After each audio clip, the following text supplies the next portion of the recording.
Parashat Béar. Alors en plus du Shabbat hebdomadaire, la Torah réclame un Shabbat supplémentaire.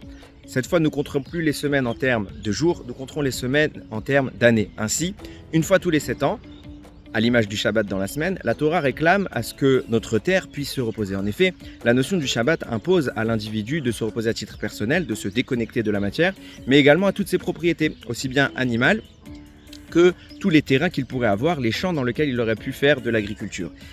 Lorsqu'on y réfléchit, le 7e jour de la semaine, nous nous reposons. Cependant, l'agriculteur qui a ensemencé, labouré, arrosé ses terrains, va laisser sa terre poursuivre son travail et ainsi le Shabbat, la terre n'entre pas dans la dimension du repos. Elle transgresse entre guillemets le Shabbat. C'est pourquoi la Torah va réclamer un Shabbat supplémentaire, non pas le Shabbat de l'homme, mais le Shabbat de la terre. Au bout d'une année, nous aurons, entre guillemets, profané le Shabbat de notre terre à titre de 52 reprises.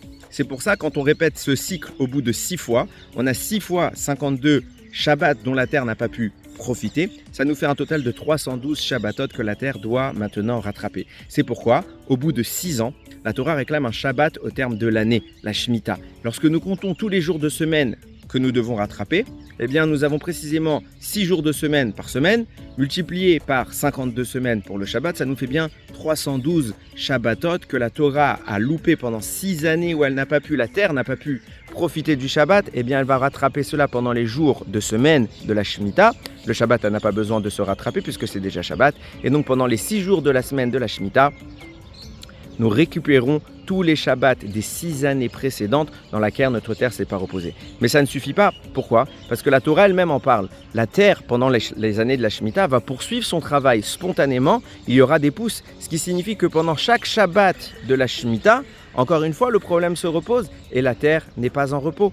Le Shabbat est encore une fois profané. C'est pour ça qu'au terme de 7 Shemitot, dans lequel il y aurait à chaque fois 52 Shabbats qui n'ont pas été respectés.